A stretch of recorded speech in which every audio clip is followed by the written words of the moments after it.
Dust hung in the air like faded memory. It was late afternoon, and the August sun cast long, lonely shadows across a narrow dirt road that hadn't seen pavement in decades.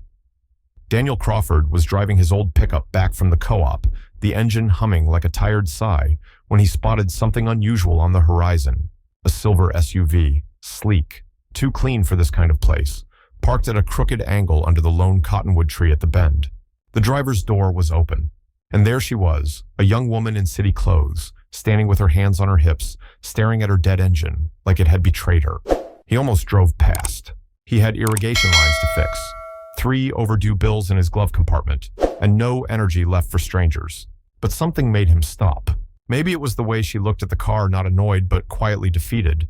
Or maybe it was because Daniel had once stood like that too, waiting for help that never came. He rolled down the window. "You all right, ma'am?" he asked.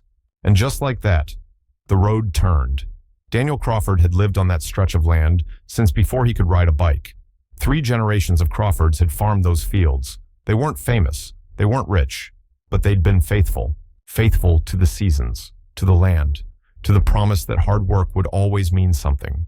But lately, the land hadn't kept its end of the bargain. Each morning, Daniel woke up with the sun, not because he was rested, but because the roof of his old farmhouse leaked right above the bed, and the birds liked to remind him what time it was. He brewed coffee so weak, it barely counted, laced his boots that had more patch than leather, and walked the perimeter of a field that no longer answered back. The soil was dry, the crops were late, and the well pump coughed like it was giving up. Inside the house, the wallpaper was peeling. The kitchen window hadn't closed right in years. There was a pile of letters on the counter, none of them opened, because Daniel didn't need to read more reminders of what he already knew. He was running out of time. Fact presenter soft tones. Between 2011 and 2022, more than 100,000 family-owned farms in the U.S. were lost due to a combination of debt, climate shifts, and generational burnout. Many were inherited by children who never wanted to farm, but some, like Daniel, stayed, not for the money, but for the meaning. He didn't talk about it much, not to the neighbors, not even to June, his niece now 9, whom he'd taken in when her mother left town with no forwarding address. June thought the farm was magic, thought the chickens were friends, and the rows of corn were soldiers standing guard. Daniel never corrected her. He figured a little bit of wonder was the one thing he could still afford to give her. Every Friday, he drove the pickup 2 towns over to trade eggs and corn at the co-op, just enough to get milk and gas, and maybe a new part for the tractor if it was a good week. But good weeks had been getting scarce. Last month, the bank had sent their final notice. If he couldn't make the payment by the end of the season, Crawford Farm would be sold soil house, and memories included. Still, Daniel showed up. He fixed the fence where coyotes got through. He bandaged the leg of a calf that tangled in wire. He taught June how to tell the difference between thunder that meant rain and thunder that meant nothing at all. And when people asked why he didn't just let go, sell what he could, move to town, start over, he'd always give the same shrug and say, because the land remembers who takes care of it. But he was tired. Not the kind of tired that sleep fixes, but the kind that wraps around your ribs and settles deep in the bones. Some nights, he sat out on the porch with a lukewarm beer, staring at the sky like it might send a sign. Not a miracle, just a reason to keep going. Then came that afternoon, the SUV, the girl. The hood popped open, steam rising like a ghost trying to escape. And Daniel broke behind on payments, unsure of what the next month would look like, stopped anyway. Because sometimes you help strangers, not because you have the strength, but because you remember what it felt like to stand alone. He didn't know her name, didn't know where she came from, didn't know that buried in the heart of her story was the very key that could unlock his own. All he knew in that moment was that someone needed help, and Daniel Crawford was still the kind of man who would stop. She looked like she didn't belong. Standing there in that dusty August light beside the silver SUV, with its hood popped like a surrender flag, she had the kind of presence that made Daniel blink twice. Not because she was fancy, although she was in that unintentional, expensive kind of way, but because she looked lost, not scared, not helpless, just quietly aware that nothing around her made sense. Her heels were dusty, her ponytail was falling. She was holding her phone in one hand, tapping it repeatedly like the signal might return if she just willed it hard enough. It didn't. Daniel parked the truck and stepped out, his boots crunching against gravel. "You all right, ma'am?" he asked, voice low and even. She looked up startled and then immediately softened. "I think the battery's dead," she said, as if it hurt her pride to admit it. Daniel nodded. pop the hood. It's already up, she said, stepping aside. He leaned in. Quick scan, terminal corrosion, loose clamp. Simple fix, but not to someone who spent more time on elevators than dirt roads. You've been running the AC while parked, he asked. She blinked. Is that bad? Daniel didn't smile. He didn't smirk. He just nodded. It happens. He walked back to his truck and returned with a jump pack. Kneeling beside her car, he cleaned the terminals, tightened the connections, clipped the cables in place like he'd done 100 times before. Try the key, he said. She hesitated, then turned it. The engine sputtered, then roared to life. She looked at him stunned, and for the first time, a real smile broke across her face. You fixed it, she said, almost laughing. Daniel stood, brushing off his hands. That's what farmers do. She reached into her purse, pulling out a sleek leather wallet. How much do I owe you? He shook his head. Nothing. At least, let me... No, he said a bit firmer. This road looks out for its own. She paused, then tucked the wallet away slowly. That's rare, she said. Daniel shrugged. Maybe where you're from. They stood there in the stillness. The wind stirred the cornfields. A hawk circled overhead. She didn't rush off. He didn't push her to. What's your name? She asked. Daniel. I'm Savannah, she said, adjusting her sunglasses. Like the city. He nodded. Like the grass. She blinked, then chuckled. Okay, that's a new one. There was something strange about her. Not in a bad way, just different. She didn't fidget, didn't flirt, didn't try to make small talk to fill the silence. She just stood there, like she hadn't been still in a very long time, and didn't quite know what to do with the quiet. Finally, she said, You live around here. Couple miles down that way. Big place. Big land. Small everything else. He expected her to nod and say thank you. Maybe drive off in a cloud of dust and leather interior. But she didn't move. She just asked, soft and honest, Is it hard, living like this? Daniel looked at her for a moment. No harder than living without meaning. Her eyes flickered. He didn't know why, but the words seemed to land somewhere deep. Then, without another word, she stepped back into her car. But before closing the door, she looked at him again. Thank you, Daniel. He nodded once. Drive safe, Savannah. She pulled away slowly. No rush, no music blasting. And just like that, she disappeared down the gravel road, sunlight glinting off her rearview mirror until even that was gone. Daniel stood there for a while, hands still dirty, engine still ticking behind him, and some strange feeling rising in his chest like dust after rain. He didn't know who she was, didn't know where she was going, didn't know that she'd left a part of her life behind her and taken something from his with her. But as he turned back toward the pickup, he noticed something on the passenger seat. A small card. No logo, no title, just one line. Savannah W. Thank you for seeing me, not just the car.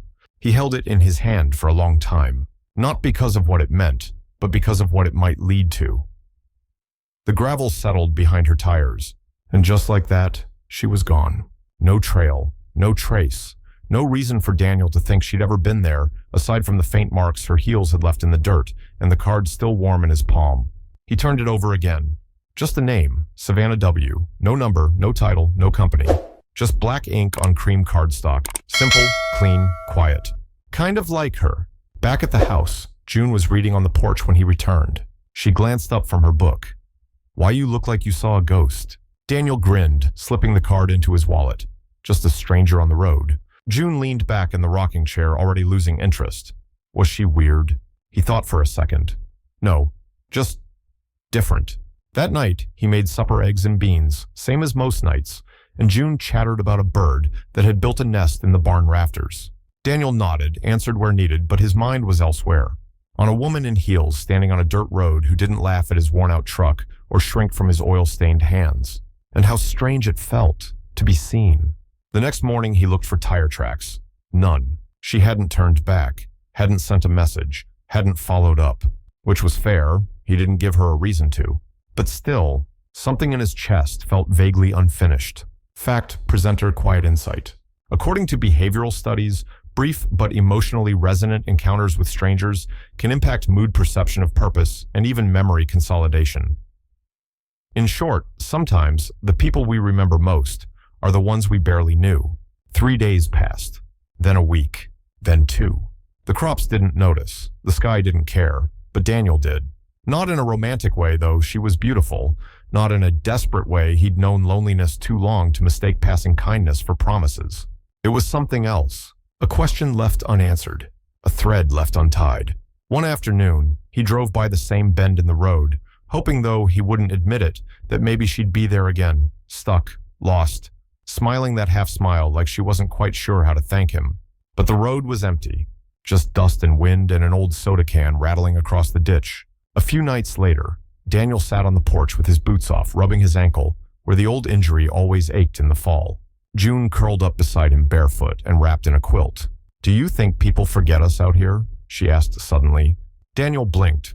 "What do you mean? Like, people from cities. They come through, then leave. Do they remember the names, the land?" He thought for a moment. "Sometimes," he said, "but mostly they just remember how they felt while they were here." She nodded like that made sense to her, then leaned her head against his shoulder and whispered, "Maybe that's enough." That night he dreamed of rain.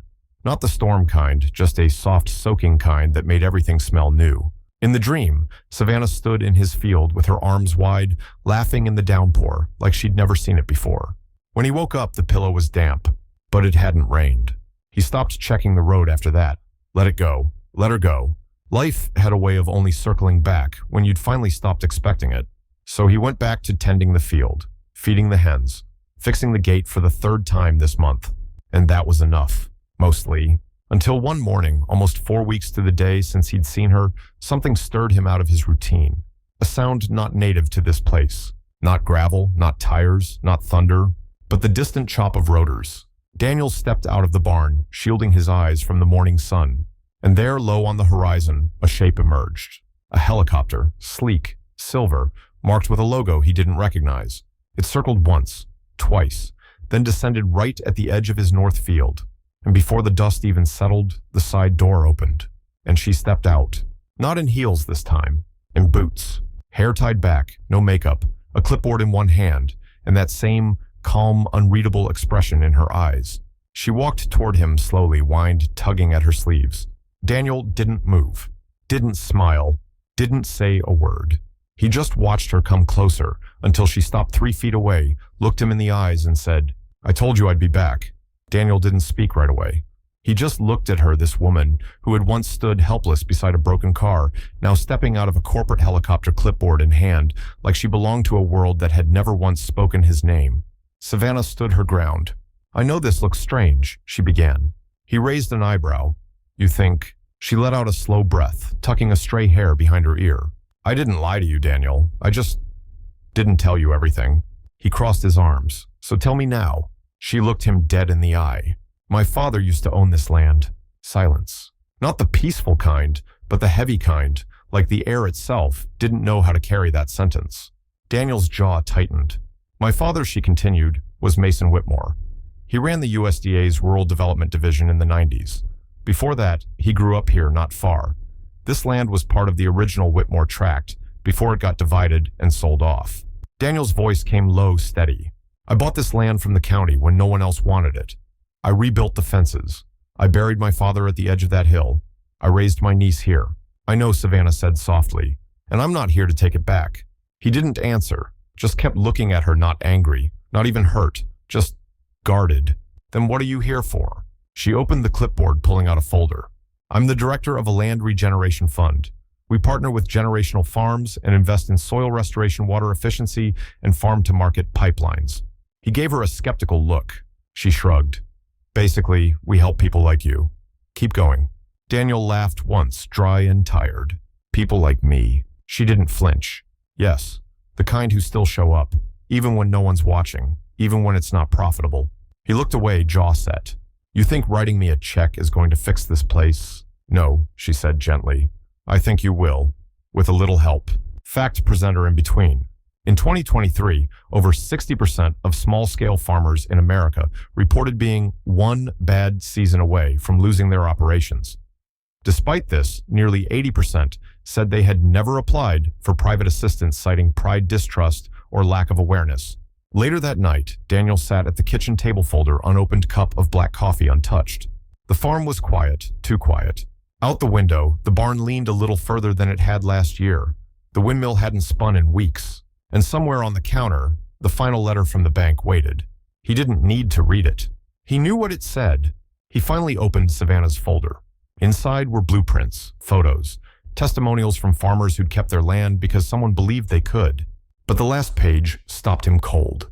A satellite image of his land circled outlined with the caption, Project Site Number 1, Pilot Program Crawford Field pending approval. He sat back stunned. Savannah hadn't just remembered him. She'd made him the beginning of something bigger. The next morning, he drove out to the edge of the north field. Savannah was already there, crouched beside the fence post, running soil through her fingers like someone who knew what dirt meant. She looked up. "Did you read it?" "I did. And I think I'd rather sell to the devil than a corporation." She laughed, not offended, not defensive. "Well," she said, standing up, brushing off her jeans, "good news is I'm not a corporation. I'm just a girl with a clipboard and a little unfinished business." He squinted at her. "What kind of unfinished business?" She hesitated, then looked him in the eyes. "My father died thinking this land was cursed, that no one could make it work again. I'd like to prove him wrong." Daniel tilted his head. "And you think I'm the way to do that?" "I know you are." For a long moment, neither spoke, just whined in the grass, and the low hum of second chances rising between them. Daniel didn't give her an answer that day. He just tipped his hat, slightly nodded once, and walked back toward the barn folder still tucked under his arm, like a maybe he wasn't ready to say out loud. But he didn't throw it away. Didn't forget. And the next morning he was back out by the same fence post, watching the sun inch its way over the hills like it always did, too slow to help, too steady to stop. Savannah had stayed in town, quietly. No press, no staff, no headlines. She rented a room at the old inn by the grain mill and drove herself each day to the edge of his land. She didn't try to impress him, didn't name drop, didn't pretend to understand how to fix a carburetor or what it meant to lose an entire season to heat and hope. She just showed up, sat on the porch steps with June, asked questions, listened more than she spoke. Sometimes that's all it takes. On the fourth day, Daniel handed her a pair of gloves. "Fence lines sagging on the west side," he said. "Could use a second pair of hands." She didn't hesitate, just pulled her hair into a knot and followed him out with the quiet conviction of someone who wasn't afraid to earn her space. That afternoon, as they worked beside the bramble, Savannah paused and said something she hadn't told anyone, not even the board back in Chicago. "My father grew up on a farm." Daniel glanced at her. "You mentioned that." He hated it, she continued, swore he'd never come back, built his empire by turning dirt into policy. He buried his past in paperwork. Daniel pressed another post into the ground. "So why are you back?" She looked up at the sky, squinting. "Because the farther I got from here, the more I realized he wasn't running from the land. He was running from the parts of himself he didn't understand." She turned to Daniel. "I think I came back to find those parts." He didn't reply, didn't need to. Some truths are too raw to echo. They just need somewhere to land. Fact, presenter, quiet reflection. It's estimated that over 70% of second-generation heirs to rural land never return. Of those who do, less than 10% stay. But the ones who remain often carry something deeper, not just legacy, but a need to understand where the fracture began. The days blurred. Savannah helped dig irrigation lines, sat in on feed planning, got sunburned, laughed when June made her a farmer hat out of an old straw basket. Daniel started leaving 2 cups of coffee on the porch instead of 1. He caught himself smiling more, sleeping better. Not because the debt disappeared, not because he had all the answers, but because he no longer felt like the only one carrying the weight of memory. Then one night, as the sun slipped behind the silos, Savannah lingered on the porch, while June colored under a flickering light bulb. "I thought this was going to be simple," she said, holding her mug with both hands. Daniel raised an eyebrow. "Starting a pilot program on unfamiliar land with a man who doesn't trust corporations? Yeah, real simple." She laughed. I thought I was just coming here to fix what my father abandoned." She looked out at the rows of corn, swaying gently. "But the truth is, this place isn't broken. It's just been waiting." Daniel leaned against the railing, arms crossed. "Waiting for what?" Savannah glanced at him and her voice went softer. "For someone who doesn't run." That night, Daniel opened the folder again. This time he signed the page at the bottom. No flourish, no second guessing. Just one strong line, and a deep breath he hadn't taken in years. The contract was signed. Not by a lawyer in a tower, not in a boardroom with catered lunch, but on the hood of Daniel's truck, using a pen June brought home from school, the one with glitter that still stuck to the cap. Savannah looked at the signature for a moment, then looked up at him, searching his face for something she couldn't quite name. "You sure?" she asked softly. Daniel folded the paper. "I don't do things I'm not sure of." But what he didn't say, and maybe couldn't, was that he wasn't sure about her. Not completely. Not yet. The days that followed were busy. Surveyors, soil consultants. A quiet crew from Verterize came out to assess water retention. Savannah stayed by Daniel's side the whole time, translating technical terms, asking for his input before any decision. It wasn't for show, it was how she worked. But not everyone believed it. On a Wednesday morning, Earl, the old neighbor from the south lot, showed up at the fence. He spit into the dirt, squinted at the crew, and muttered, "Looks like you sold us all out." Daniel wiped sweat from his brow. "Didn't sell, partnered." Earl shook his head. "City folks don't partner, Dan. They pave." The words stung more than he let on. That night, Daniel sat on the porch, elbows on knees, staring into the horizon like it might hand him a verdict. Savannah stepped outside with a cup of tea. "You okay?" He didn't look at her, just asked. "You ever worry you're bringing the wrong thing to the right place?" She sat beside him. "Every day," she said. "But then I remember the only thing that's ever truly broken land is indifference." He turned to her. "I've worked this farm for 16 years. I've failed it more times than I can count, but I never stopped caring." She didn't answer with words. She just reached out quietly and placed her hand over his. Not to hold, just to let him feel that he wasn't alone in the weight anymore. Fact presenter reflective. Rural partnerships often fail, not because of funding or logistics, but because of trust gaps between stakeholders. The fear of being used, of being forgotten, runs deep in communities long overlooked. That weekend, Savannah invited him into town, not for a meeting, just for breakfast. Daniel hesitated. He hadn't been to the diner in over a year. Too many stares, too many folks whispering about foreclosure and failure.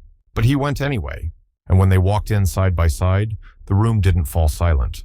It welcomed him. Charlie, the cook, slid him an extra pancake. Grace from the nursery offered him her old greenhouse windows for the seed shed. And June, sitting in the corner booth with a coloring book, whispered to her stuffed rabbit, "I think we're staying." Later that afternoon, Daniel and Savannah stood beside the edge of the south field. The sun was low, golden. Everything looked softer. "Why me?" he asked suddenly. She tilted her head. "What do you mean?"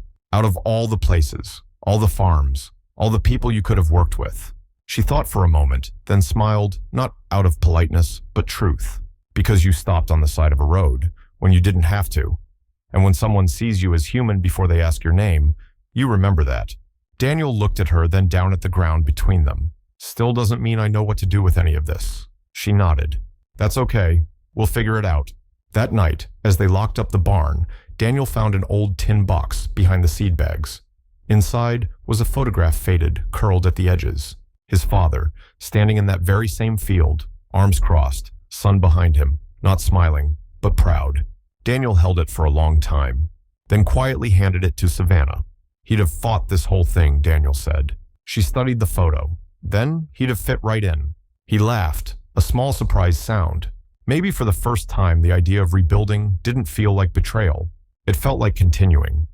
The first bloom came quietly, a small patch of arugula near the east fence. Daniel didn't even plant it. It must have been left from last year's failed attempt. But there it was, stubborn and green, rising through soil that had stopped believing in itself. He crouched beside it one morning and just stared. "It's coming back," he whispered, mostly to himself. Behind him, Savannah's voice floated through the air. Maybe it never really left, just waited for someone who'd look close enough. He didn't turn around, but the corner of his mouth lifted. "You always this poetic before breakfast." She laughed, brushing hair from her face. "Only when it's earned." The days that followed became rhythm. Not rushed, not noisy, just steady. Savannah would show up around 7, boots, dusted hair, and a braid. June helped her tie. Daniel had already fed the chickens, checked the pump, and made enough coffee for 2. They worked side by side, mending irrigation lines, retilling the western corner, even rebuilding the faded barn sign that once read Crawford Farm, but now simply said Rooted. Because that's what it was becoming. A place where things could root again. Not just plants, people too. At lunch, they'd sit under the old pecan tree and share whatever June packed in her little cooler peanut butter sandwiches, trail mix, and once a very melted chocolate bar. "I thought city girls hated heat," Daniel teased one day, watching her fan herself with a feed catalog. "I thought countrymen hated sharing tools," she shot back. He smirked. I'm evolving. She grinned. You're exhausting. And just like that, another layer of distance peeled back. Fact presenter subtle. Most people believe transformation happens in big moments, but studies show it's often the daily consistency, the slow rebuild of trust through shared labor and presence that creates lasting change. One night, rain rolled in. Not a storm, just the soft tapping kind that made the world feel like it was exhaling. Daniel lit the porch lantern, and Savannah stood in the doorway watching droplets dance on the dirt. You missed the city, he asked. She didn't answer right away. I miss the noise when I want to hide in it, she said. But I don't miss who I had to be there. He nodded, understanding more than she probably realized. After a while, she added, It's quieter here, but somehow I hear myself more. Daniel looked at her, really looked. Not as the girl who stalled out on a back road, not as the daughter of a USDA giant, but as the woman who rolled up her sleeves, knelt in mud, and chose to stay. He didn't say anything, didn't need to. Instead, he stepped out into the rain, held out a hand, and said, Come on. They walked the rows together in the dark barefoot. Each step slow, each silence intentional. Savannah stopped near the wildflower patch that June had claimed as her flower army.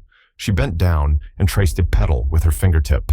You ever think the land forgives us? She asked softly. Daniel paused. I think. It never stopped hoping we'd come back to it. She turned to him, rain sliding down her cheeks. You talk like a poet. He smiled. You started it. That night, she stayed for dinner. Nothing fancy skillet cornbread and beans. June lit a candle and insisted they each say one thing they were grateful for. Daniel said, My feet not hurting. Savannah said, The rain. June said, Both of you. No one spoke for a beat after that. Later, after June went to bed, Daniel walked Savannah out to her truck. They stood there for a long moment under the porch light, the hum of crickets all around. I'll see you tomorrow, she asked. He looked at her eyes, soft voice quiet. You already know the way. She opened the door, then paused, turned back, and kissed him. Not rushed, not rehearsed. Just one clear answer to a question neither of them had dared to ask aloud. When she drove off, Daniel stood there a while longer, hand on the porch railing, heart beating louder than it had in months. The land was healing. But so was he. It wasn't his kind of place. Tall windows, linen name tags, rows of chairs too clean for calloused hands like his. Daniel stood behind the curtain, tugging at the sleeves of his only blazer, one Savannah had picked out for him from the thrift store in town. It was a half size too big, but she said it made him look like someone people would stop to listen to. He wasn't sure what that meant. He only knew his boots were polished and that his heart hadn't stopped thudding since breakfast. The invitation had come 2 months ago. The National Summit on Regenerative Agriculture, a gathering of policymakers, fund managers, and a few real-life examples of success stories. Daniel had laughed when he read the letter. Success. He still ate peanut butter for dinner half the week. But Savannah had put a hand on his chest and said, You didn't just save a farm. You revived a whole way of thinking. And somehow, that sentence had planted something he didn't dare dig up. Now backstage, Savannah squeezed his hand. You okay? He exhaled. No. She smiled. Good. Honest looks better on you than confidence ever could. A woman in a headset gave him a nod. Time. He stepped into the light. The applause was polite, curious. Not the kind that comes with fame, but the kind that asks, who's this guy in boots and a secondhand coat? Daniel cleared his throat. Hands gripped the sides of the podium. My name's Daniel Crawford, he began, voice steady despite the tremble in his fingers. I run a small patch of land in Whitmore County. Never made headlines. Never had more than 10 cattle and a whole lot of debt. A chuckle rippled through the room. He continued. A year ago, I was one letter away from losing everything. Not just the farm, but the story behind it, the soil. My father walked the porch. My niece grew up on the rows of corn that taught me more about patience than any preacher ever could. He paused. The room was quiet now. But then someone came along. A stranger. A city girl with a broken car and a last name I didn't know meant anything. He looked towards Savannah, seated in the front row. She didn't offer a check. She didn't offer pity. She just asked if I'd be willing to try again. And I did. He held up a hand, calloused and cracked. These hands have pulled weeds and buried dogs and carried little girls too tired to walk. But last spring, they planted something I never thought I'd touch again, belief. Fact presenter voiceover reflection. Rural land loss is not just an economic issue, it's an emotional fracture. And healing that fracture requires not just policy, but partnership. the kind rooted in humility and presence in showing up. The room rose to their feet. Not because the speech was polished, it wasn't, but because it was real. Daniel didn't smile. He just tipped his head once, stepped off the stage, and walked toward the only person who had ever seen his worth before the world was ready to applaud it. Savannah stood as he approached. "You did good," she whispered. He shrugged. "You still gonna make me go to the dinner thing after this?" She laughed. "Absolutely." That night, back at the farm, they sat under the stars on the old porch swing. June had fallen asleep inside, clutching the ribbon from the county fair she'd won for her squash that looked like a duck. Daniel swirled his coffee, the quiet settling in like an old friend. Savannah reached into her bag and pulled out something wrapped in a silk handkerchief. "I've been holding this," she said. "Didn't know when to give it, but I think now's the time." He opened the cloth. It was a photograph, black and white, faded. A young man, her father, standing in the very field they had replanted, same slope, same tree. And beside him, a child. Her, hair in braids, eyes squinting in the sun. Daniel looked at it for a long time. "You ever miss him?" he asked. "Only every day," she said softly. "But somehow, this place helps." He folded the cloth carefully. "We'll hang it in the shed," he said, "so the land remembers." She leaned her head against his shoulder. "It already does." The road hadn't changed. Still bumpy, still lined with wild grass and stubborn fence posts that leaned just a little too far in the wind. But something else had changed. You could feel it in the way the earth no longer felt forgotten, in how the fields didn't just stretch, they reached. Daniel stood by the edge of the property mug, in hand boots damp with dew. Savannah was a few steps behind, coaxing June away from a particularly aggressive rooster. "You think he remembers you saved him from the rain that one time?" she called out. Daniel smirked. "Birds got no memory, just attitude." She laughed and walked over, slipping her arm around his waist, like she belonged there because she did. They looked out at the land together. Rows of green, a new greenhouse just taking shape, volunteers arriving next week, and a new sign, hand-painted by June. "Welcome to Rooted, a place for growing again." Savannah turned to him, quieter now. "Do you ever think about that day on the road?" Daniel nodded slowly. "All the time. And if you'd just kept driving?" He looked at her eyes, warm and steady. "Then I'd still be surviving, but I wouldn't be living." She leaned in, resting her head against his chest. And they stood there, not needing a finish line, not chasing a miracle, just being the quiet kind of story that doesn't make headlines, but does change everything. If this story reminded you that some things grow best after being broken, go ahead and like the video and subscribe for more stories that root deep. And in the comments below, tell us, who's the stranger who quietly changed your life without even knowing it? We'll be reading everyone. Thanks for staying. Thanks for feeling. We'll see you in the next story.